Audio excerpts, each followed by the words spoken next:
الحمد لله نحمده ونستعينه ونستغفره ونعوذ بالله من شرور أنفسنا ومن سيئات أعمالنا من يهده الله فلا مضل له ومن يضلل فلا هادي له وأشهد أن لا إله إلا الله وحده لا شريك له وأشهد أن محمدا عبده ورسوله أما بعد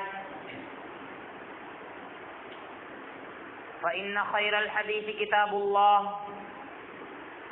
وخير الهدي هدي محمد صلى الله عليه وسلم وشر الأمور محدثاتها وكل محدثة بدعة وكل بدعة ضلالة وكل ضلالة في النار.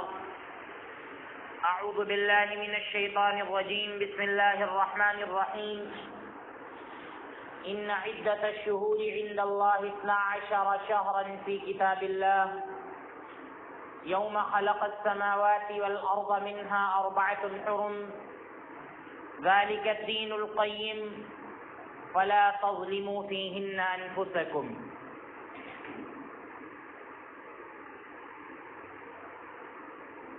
وقال النبي صلى الله عليه وسلم أفضل الصيام بعد رمضان شهر الله المحرم رواه مسلم.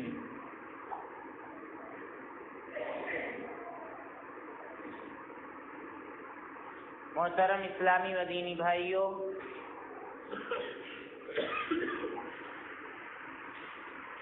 ہجری سال کے پہلے مہینے کا آغاز ہو چکا ہے. محرم کے مہینے سے ہم گزر رہے ہیں.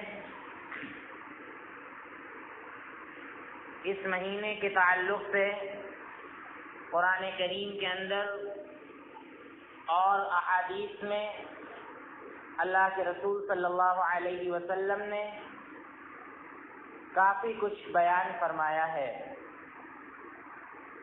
اس مہینے کی عظمت اور اس مہینے کی اہمیت کے لیے یہی کافی ہے کہ اللہ تعالیٰ نے 12 مہینوں میں سے جن 4 مہینوں کو حرمت والا بتلایا ہے، یعنی جن 4 مہینوں کی اللہ تعالیٰ نے اہمیت اور فضیلت بیان کی ہے، جن میں قتل و خوریزی کو اللہ تعالیٰ نے خاص طور سے حرام قرار دیا ہے، ان میں محرم کا بھی نام آتا ہے. تو یہ محرم حرمت والے مہینوں میں سے ایک مہینہ ہے جس کو اللہ رب العالمین نے محترم قرار دیا ہے، اور اس میں ظلم و زیادتی کو اللہ رب العالمین نے اور زیادہ حرام اور ممنوع قرار دیا ہے. اللہ تعالیٰ فرماتا ہے کہ ان عدت الشہور عند اللہ 12 شہرا فی کتاب اللہ، کہ مہینوں کی تعداد اللہ رب العالمین کے یہاں 12 ہے. یوم خلق السماوات، جب سے اس نے آسمان و زمین کو پیدا کیا ہے اسی وقت سے اللہ تعالیٰ نے مہینوں کی تعداد 12 بنائی تھی. اللہ تعالیٰ فرماتا ہے کہ منہا 4 حرم، ان میں سے 4 مہینے حرمت والے ہیں. حرمت والے ہیں مطلب ان مہینوں کا احترام ہونا چاہیے، ان مہینوں کی اور مہینوں سے زیادہ قدر ہونی چاہیے، اور ان مہینوں کی اور مہینوں سے زیادہ عظمت ہونی چاہیے، اور ان مہینوں میں اللہ رب العالمین کو اور دنوں سے زیادہ یاد کرنا چاہیے. تو منہا 4 حرم، اللہ تعالیٰ فرماتا ہے کہ ذالک الدین القیم، کہ مہینوں کی تعداد کو 12 سمجھنا اور ان 12 مہینوں میں سے 4 مہینوں کو حرمت والا سمجھنا، اللہ تعالیٰ کہتا ہے کہ یہی سیدھا دین ہے، یہی ٹھوس دین ہے، یہی مضبوط دین ہے.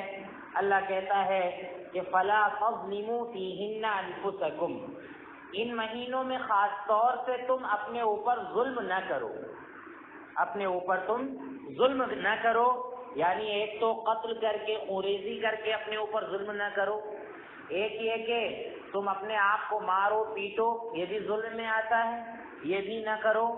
اور ظلم کی بہت سی قسمیں ہیں، کسی کو برا بھلا کہنا، کسی کو مار پیٹ دینا، کسی پر زیادتی کرنا، یہ ساری چیزیں ظلم میں آتی ہیں۔ لہذا ان مہینوں میں ان چیزوں سے خاص طور سے ہم کو بچنا چاہیے۔ اور اللہ کے رسول صلی اللہ علیہ وسلم نے اس مہینے کے روزے کے تعلق سے فرمایا کہ افضل الصیام بعد رمضان شہر اللہ المحرم، کہ رمضان کے بعد سب سے افضل روزہ اللہ کے محرم کے مہینے کا روزہ ہے۔ یہ مسلم کی روایت ہے، ابو ہریرہ رضی اللہ عنہ حدیث کے راوی ہیں۔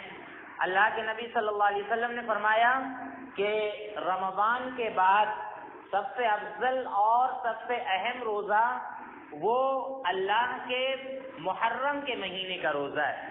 تو آپ حدیث کے الفاظ پہ غور کریے تو اسی سے اس کی اہمیت معلوم ہوتی ہے کہ اللہ کے نبی صلی اللہ علیہ وسلم نے محرم کی نسبت اللہ کی طرف کی ہے، کہا کہ شہر اللہ کا مہینہ، محرم کو اللہ کے نبی صلی اللہ علیہ وسلم نے اللہ کا مہینہ قرار دیا ہے۔ تو اس سے بھی اہمیت معلوم ہوتی ہے محرم کے مہینے کی۔ اور ابو قتادہ رضی اللہ عنہ سے مروی ایک روایت میں ہے کہ اللہ کے نبی صلی اللہ علیہ وسلم نے فرمایا کہ صیام یوم عاشوراء احتسب علی اللہ ان یکفر السنۃ التي قبلہ، یہ بھی مسلم کی روایت ہے۔ آپ نے فرمایا کہ یوم عاشوراء کا جو روزہ ہے، مجھے امید ہے کہ اللہ تعالیٰ اس روزے کی وجہ سے پچھلے ایک سال کے گناہ کو معاف کر دے گا۔ یعنی پچھلے ہمارے جو ایک سال کے صغیرہ گناہ ہیں، چھوٹے چھوٹے گناہ ہیں، اللہ تعالیٰ اس روزے کی وجہ سے ان گناہوں کو معاف فرما دے گا۔ تو یہ روزہ رکھنے کی کیا وجہ ہے؟ اللہ کے رسول صلی اللہ علیہ وسلم جب مکہ سے مدینہ تشریف لائے تو مدینے میں یہودی روزہ رکھا کرتے تھے۔ اللہ کے نبی صلی اللہ علیہ وسلم کو معلوم ہوا کہ اس دن یہودی اس لیے روزہ رکھتے ہیں کیونکہ موسیٰ علیہ السلام کو اللہ تعالیٰ نے فتح عطا فرمائی تھی۔ اس تاریخ میں اس دن فرعون ہار گیا تھا، وہ سمندر میں غرق ہو گیا تھا، ڈوب گیا تھا، اور موسیٰ علیہ السلام کو اللہ تعالیٰ نے وہی سمندر پار کرا دیا تھا خیر و عافیت کے ساتھ۔ تو چونکہ یہودی موسیٰ علیہ السلام کو اپنا نبی مانتے تھے، اس لیے وہ 10 محرم کو روزہ رکھا کرتے تھے۔ تو اللہ کے نبی صلی اللہ علیہ وسلم جب مکہ سے مدینہ آئے، جب آپ کو یہ بات معلوم ہوئی تو آپ نے فرمایا کہ نحن احق بموسیٰ منکم، کہ ہم موسیٰ علیہ السلام کے تم سے زیادہ حقدار ہیں۔ موسیٰ علیہ السلام کو صحیح انداز میں ماننے والے ہم ہیں، اور ہم موسیٰ علیہ السلام کو صحیح انداز سے مانتے ہیں، لہذا ہم اس روزے کے زیادہ حقدار ہیں۔ اللہ کے نبی صلی اللہ علیہ وسلم نے اس دن کا روزہ رکھا، اور آپ صلی اللہ علیہ وسلم نے یہ بھی کہا کہ آئندہ سال اگر زندگی رہی تو 10 محرم کے ساتھ ہم 9 محرم کا روزہ بھی رکھیں گے، یہ اس وجہ سے تاکہ یہودیوں کی مخالفت ہو سکے۔ یہودی صرف 10 کا رکھتے ہیں، اور ہماری شریعت میں ہر جگہ یہ کہا گیا ہے کہ جو کام یہود و نصارہ کرتے ہیں وہ کام تم نہ کرو۔ اللہ تعالیٰ فرماتا ہے کہ وَلَن تَرْضَىٰ عَنْكَ الْيَهُودُ وَلَا النَّصَارَىٰ حَتَّىٰ تَتَّبِعَ مِلَّتَهُمْ، کہ یہود و نصارہ آپ سے کبھی بھی خوش نہیں ہو سکتے یہاں تک کہ آپ ان کی شریعت کو ماننے لگیں۔ جب آپ ان کی شریعت کو ماننے لگیں گے تبھی وہ آپ سے خوش ہوں گے۔ تو اللہ کے نبی صلی اللہ علیہ وسلم نے ہمیشہ ان کی مخالفت کی ہے۔ تو آپ نے کہا کہ یہودی صرف 10ویں محرم کا روزہ رکھتے ہیں، لہذا ہم آئندہ سال 10ویں محرم کے ساتھ 9ویں محرم کا بھی روزہ رکھیں گے۔ تو یہ اللہ کے رسول صلی اللہ علیہ وسلم سے ثابت ہے۔ تو ہمیں 2 روزے رکھنا چاہیے۔ روزے کی فضیلت کو حاصل کرنے کے لیے ہم کو 2 روزے رکھنا چاہیے، 9ویں محرم کا روزہ اور 10ویں محرم کا روزہ، یہ ہم کو رکھنا چاہیے۔ لیکن اگر کوئی کسی وجہ سے 9ویں محرم کا روزہ نہیں رکھ پایا ہے تو پھر وہ 10ویں محرم کے روزے کے ساتھ وہ 11ویں محرم کا روزہ ملا سکتا ہے۔ یہودیوں کے مخالفت میں، جیسا کہ بعض روایات میں ملتا ہے کہ 11ویں محرم کا بھی روزہ رکھا جا سکتا ہے 10ویں کے ساتھ. تو اس طرح سے اللہ کے نبی صلی اللہ علیہ وسلم سے یہ ثابت ہے اگر ہم روزہ رکھ سکتے ہیں، نفلی روزہ ہے، فضیلت بہت زیادہ ہے، تو ہم کو ضرور رکھنا چاہیے. اور روزے کے تعلق سے آپ کے سامنے کئی بار یہ ذکر آ چکا ہے کہ بعض صحابہ کرام ایسے تھے جو یہ چاہتے تھے کہ ہم ہمیشہ اللہ تعالیٰ کے لیے روزے سے رہیں. اللہ کے نبی صلی اللہ علیہ وسلم ان کو منع فرماتے تھے کہ ہمیشہ روزے سے رہنا یہ جائز اور درست نہیں ہے. آپ صلی اللہ علیہ وسلم نے ان سے کہا کہ اگر تم روزہ رکھنا ہی چاہتے ہو تو داؤد علیہ السلام کا روزہ رکھو، یعنی ایک دن روزہ رکھو اور ایک دن روزہ نہ رکھو. تو بہرحال روزے کی بڑی فضیلت ہے، اسی لیے صحابہ کرام ان سنہرے دنوں کا انتظار کیا کرتے تھے کہ ہم ان میں روزہ رکھ کے اللہ تعالیٰ کی فضیلت حاصل کر سکیں.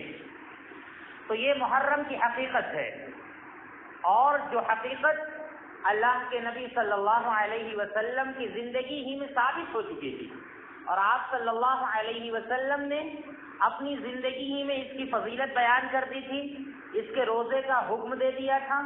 اور اللہ تعالیٰ کی یہ آیت جو سورہ توبہ کی ہم نے آپ کے سامنے پڑھی، یہ آیت بھی اللہ کے نبی صلی اللہ علیہ وسلم پر آپ کی زندگی میں نازل ہو چکی تھی. اور دین آپ صلی اللہ علیہ وسلم کی وفات سے پہلے پورے کا پورا مکمل ہو چکا تھا.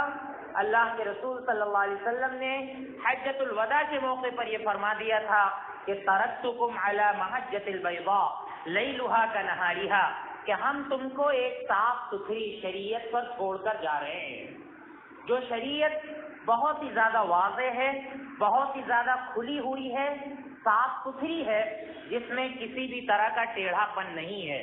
اللہ کے نبی صلی اللہ علیہ وسلم نے فرمایا کہ لا یزیغ عنہا الا ہالک. اب اس شریعت سے اگر کوئی برگشتہ ہوتا ہے، اگر اس شریعت سے کوئی گمراہ ہوتا ہے تو اس کو ہلاک ہی ہونا ہوگا، تبھی وہ گمراہ ہو رہا ہے. ورنہ اتنی صاف ستھری شریعت سے کوئی بغاوت نہیں کر سکتا، اتنی اچھی اور صاف ستھری شریعت کے خلاف کوئی کام نہیں کر سکتا.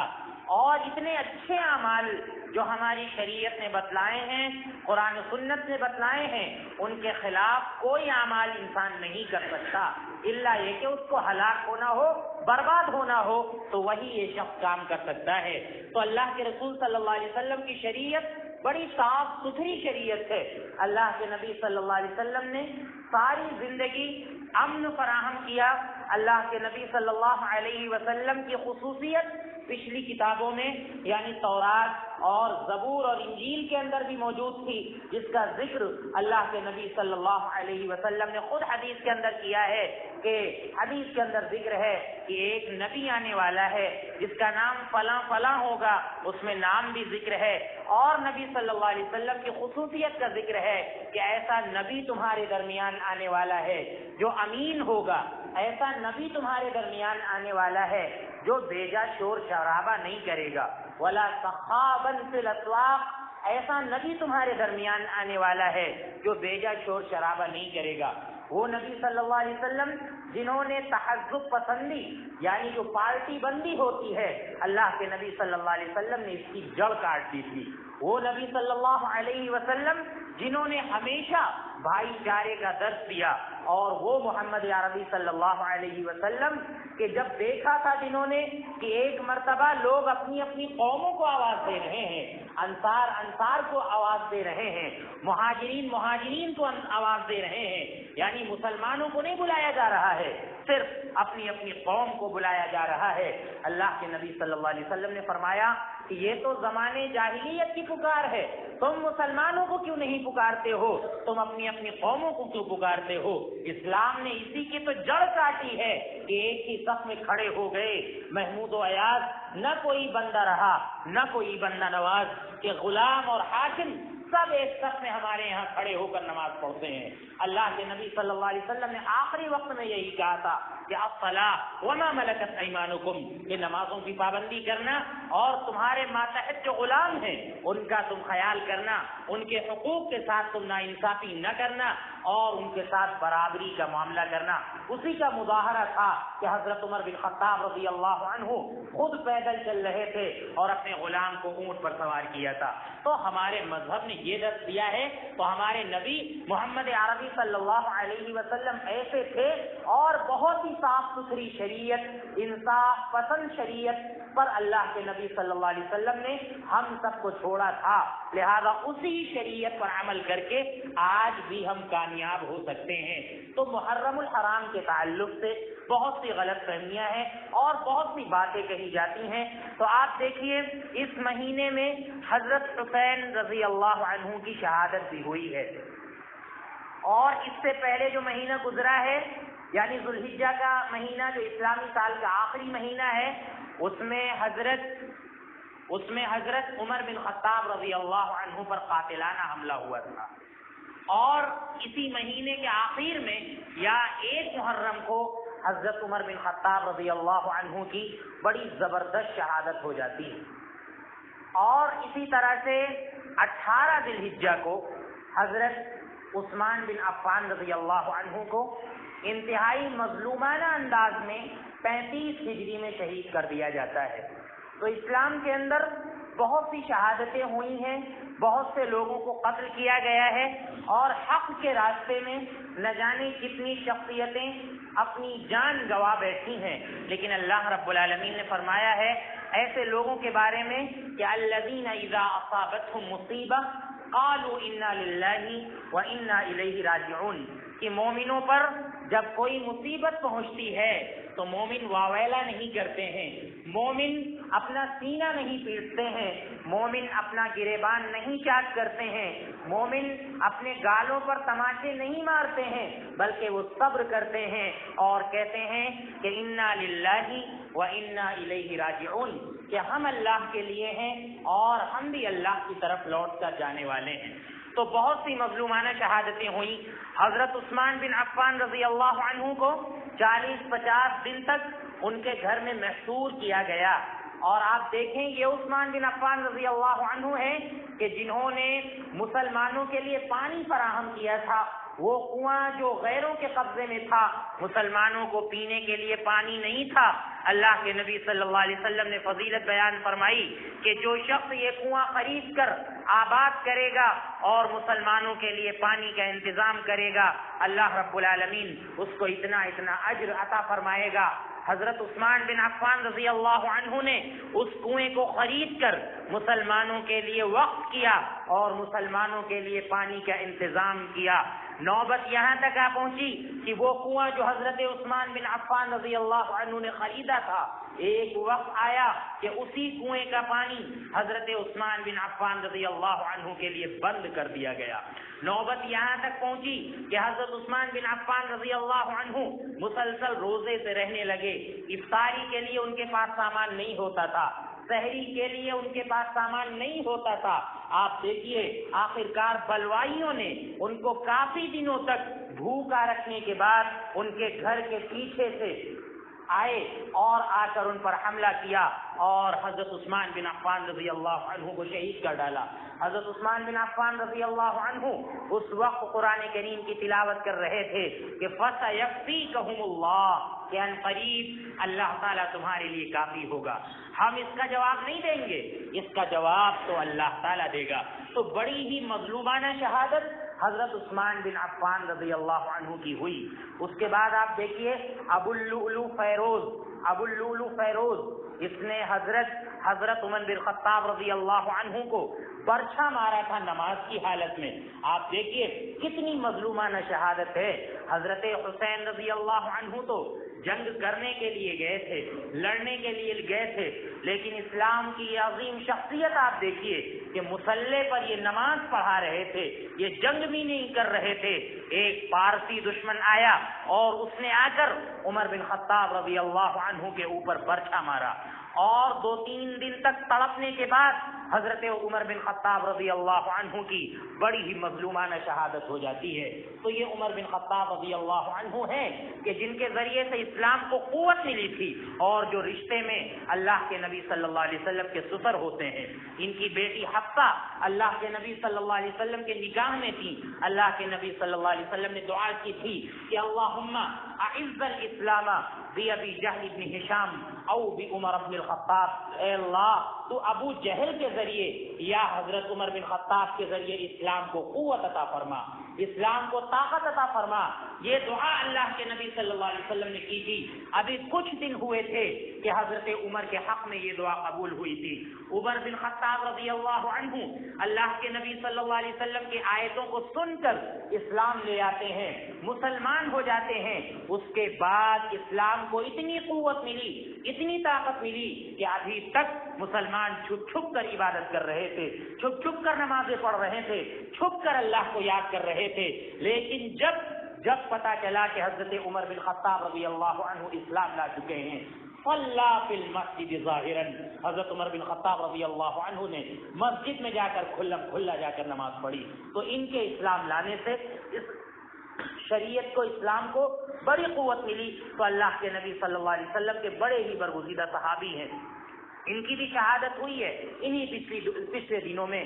آپ دیکھیے حضرت حسین رضی اللہ عنہ کی بھی شہادت کا واقعہ بڑا ہی دردناک واقعہ ہے.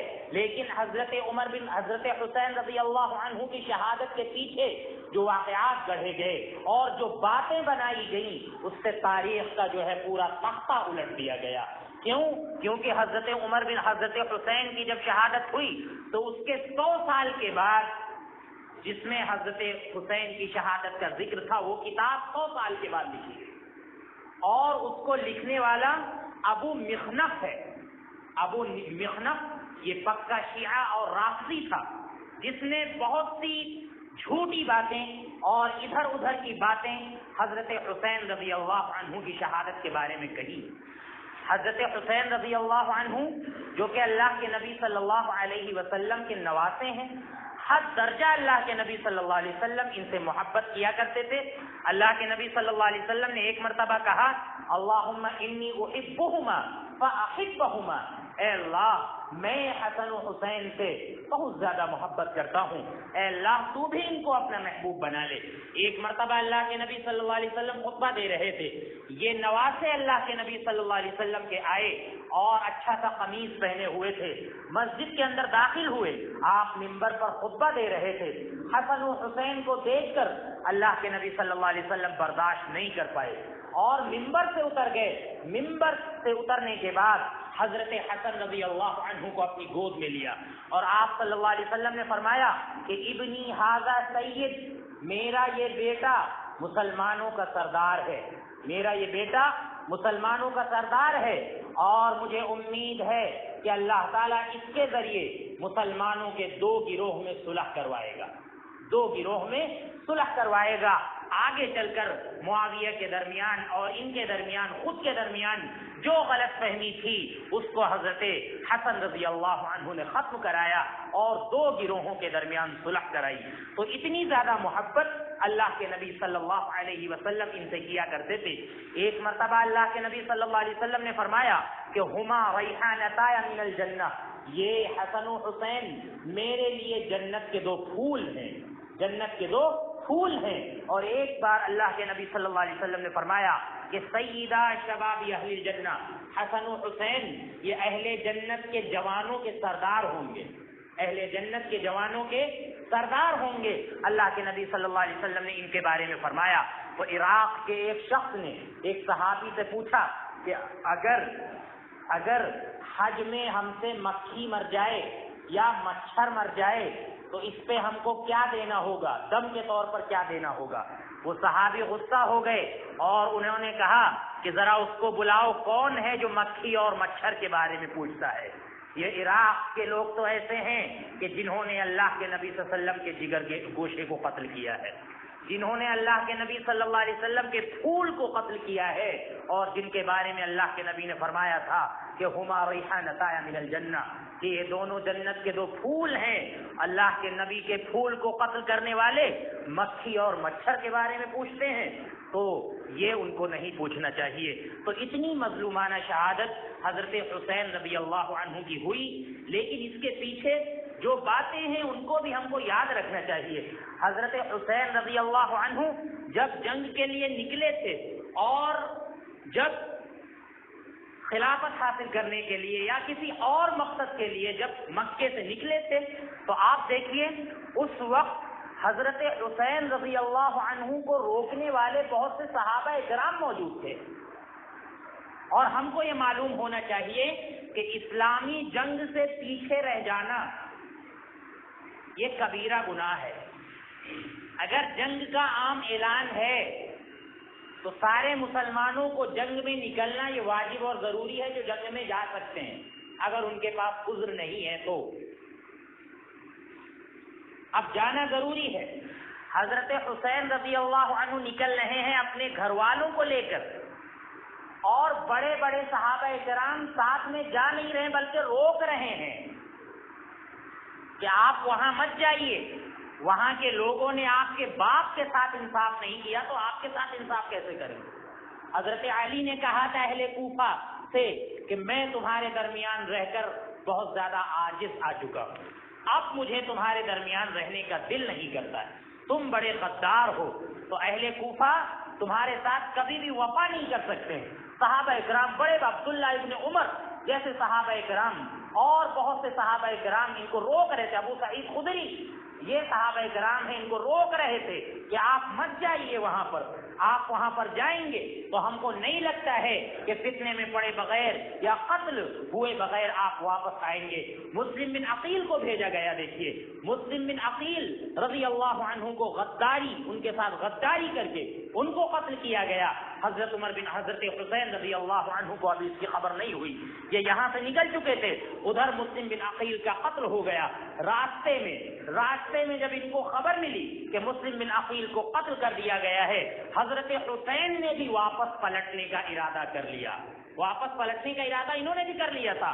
اور آپ دیکھ لیجئے کہ اگر جب یہ مارکہ حق و باطل تھا، جب یہ حق اور باطل کی لڑائی تھی، جب یہ کفر اور اسلام کی لڑائی تھی، اور جب یہ اسلامی جنگ تھی، تو حضرت حسین کا وہاں سے لوٹنے کا ارادہ کرنا یہ بالکل جائز اور درست نہیں تھا۔ پہلے تو صحابہ کرام روک رہے ہیں، اس کے بعد خود حضرت حسین نے پلٹنے کا ارادہ کیا۔ جب پلٹنے کا ارادہ کیا تو حضرت حسین رضی اللہ عنہ کے ساتھ مسلم بن عقیل کے بھائی موجود تھے۔ مسلم بن عقیل کے جو سگے بھائی موجود تھے اور دیگر بھائی ان کے جو موجود تھے، انہوں نے کہا کہ آپ کو جانا ہو جائیے، لیکن ہم تو اپنے بھائی کا بدلہ لے کر رہیں گے، ہم ضرور کوفہ جائیں گے۔ حضرت حسین رضی اللہ عنہ نے پھر وہاں سے کوفہ جانے کا ارادہ بنایا، اور انہوں نے کہا کہ جب ہمارے ساتھ آنے والے لوگ جب پلٹنے کے لیے تیار نہیں ہیں تو ہم خود اکیلے جا کر کیا کریں گے، لہذا ہم بھی وہاں جانے کے لیے تیار ہیں۔ پھر حضرت حسین رضی اللہ عنہ وہاں پر گئے۔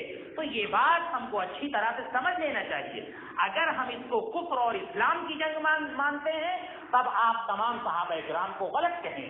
جو صحابہ کرام روک رہے تھے حضرت حسین کو، ان کو آپ کو غلط کہنا پڑے گا، اور صحابہ کرام کے بارے میں ہم ذرہ برابر بھی کوئی غلط بات ہم نہیں کہہ سکتے اس تعلق سے۔ لہذا ہم کو یہی سمجھنا چاہیے کہ یہ ایک حادثہ تھا، اور حضرت حسین رضی اللہ عنہ کی جو شہادت تھی بڑی مظلومانہ شہادت تھی، اس بات کو ہم مانتے ہیں، لیکن اس کی خبر اللہ کے نبی صلی اللہ علیہ وسلم کو آپ کی زندگی میں دی جا چکی تھی کہ یہ جو آپ کا نواسا ہے اس کی شہادت ہوگی۔ اور روایت میں یہ بھی ذکر ہے کہ حضرت جبریل نے آ کر کہا تھا کہ اے نبی صلی اللہ علیہ وسلم، ہم اس مٹی کے بارے میں بھی آپ کو بتا سکتے ہیں، اس زمین کے بارے میں بھی آپ کو بتا سکتے ہیں جہاں پر حضرت حسین رضی اللہ عنہ کو شہید کیا جائے گا۔ تو یہ سب باتیں موجود ہیں، اور حضرت حسین رضی اللہ عنہ کی فضیلت ہے کہ شہداء کا بہت بڑا مرتبہ ہے، شہیدوں کا بہت بڑا مرتبہ ہے، لہذا ان کے مقام کو کوئی نہیں پا سکتا، ان کے مقام کو کوئی حاصل نہیں کر سکتا۔ لہذا آپ دیکھیے، تو ان سب واقعات کو لے کر 100 سال کے بعد کتاب لکھی گئی، اور اس نے کتاب لکھی جو کہ صحابہ کرام کا دشمن تھا، جو کہ نبی صلی اللہ علیہ وسلم کا دشمن تھا، خود یہ حضرت علی رضی اللہ عنہ کا دشمن تھا۔ اور اس کے بعد آپ دیکھیے احمد بن بویا دیلمی، یہ معز الدین اس کا لقب تھا، اس نے 351 میں بغداد کی جامع مسجد کے دروازے پر کچھ لکھوا دیا اور اس میں حضرت معاویہ رضی اللہ عنہ پر لعنت بھیجی گئی۔ معاویہ رضی اللہ عنہ پر لکھا گیا کہ معاویہ پر لعنت ہو، فلاں فلاں صحابی پر لعنت ہو، اور فلاں فلاں صحابی جس نے اللہ کے نبی صلی اللہ علیہ وسلم کے بغل میں حضرت حسن کو دفن نہیں ہونے دیا، ان کے اوپر لعنت ہو، اور نہ جانے کن کن پر لعنت ہو۔ اس طرح کی بات اس نے وہاں پر لکھوا دی۔ اور اس کے بعد آپ دیکھیے عید غدیر خم کا آغاز کیا گیا۔ ایک اہل تشیع کے یہاں ایک عید منائی جاتی ہے، اس کے بارے میں کہا جاتا ہے کہ یہ عید الاضحیٰ سے بھی زیادہ افضل ہے۔ حقیقت یہ ہے کہ 18 ذی الحجہ کو جو اہل تشیع عید مناتے ہیں، اس تاریخ میں حضرت عثمان کی شہادت ہوئی تھی، تو حضرت عثمان کی شہادت کی خوشی کا یہ جشن مناتے ہیں۔ یہ جشن مناتے ہیں 18 ذی الحجہ کو عید غدیر خم کی آڑ میں۔ اور اسی طرح سے آپ دیکھیے 352 میں ماتم و شیون کا آغاز کیا گیا کہ حضرت حسین کی موت پر، ہم ان کی شہادت پر مسلمانوں کو ماتم کرنا چاہیے، اپنا سینہ پیٹنا چاہیے۔ کافی دنوں تک یہ صرف اور صرف اہل تشیع کیا کرتے تھے۔ اس کے بعد آپ دیکھیے ہمارے مسلمان بھائی بھی اس میں شریک ہو گئے اور دھوم دھام سے محرم کا جلوس نکالنے لگے اور ماتم وغیرہ کرنے لگے، حالانکہ یہ فاطمیوں کی ایجاد ہے، اور فاطمی وہ اسلام کے دشمن ہیں جنہوں نے خانہ کعبہ کی بے حرمتی کی تھی، اس کا پتھر جو حجر اسود ہے اس کی بے حرمتی کی تھی، اور اس کو اٹھا لے گئے تھے اپنے یہاں، نہ جانے کتنے دنوں تک خانہ کعبہ حجر اسود سے محروم تھا۔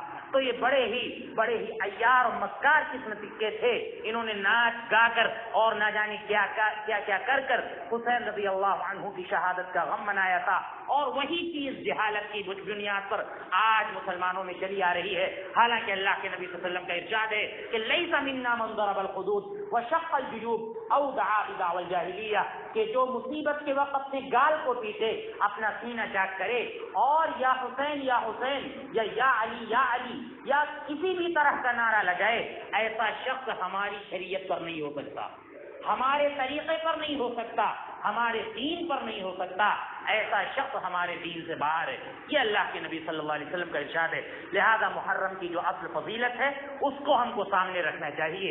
اسلامی جو شہادتیں ہیں صحابہ کرام کی، ان کو بھی ہم کو سامنے رکھنا چاہیے، لیکن ساری شہادتوں کا ذکر ہونا چاہیے۔ حضرت عثمان کی شہادت بڑی مظلومانہ ہے، حضرت عمر بن خطاب کی شہادت بڑی مظلومانہ ہے، عبد الرحمن ابن ملجم نے حضرت علی کو شہید کیا، وہ شہادت بھی بڑی مظلومانہ ہے، اور حضرت حسین کی شہادت بھی بڑی مظلومانہ ہے۔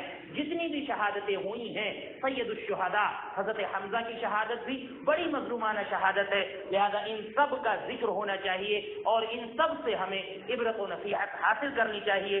محرم کی جو بدعات ہیں، خرافات ہیں، ماتم و شیون، تعزیہ داری، عزاداری، ان تمام خرافات سے، بدعات سے ہم کو مکمل اجتناب کرنا چاہیے۔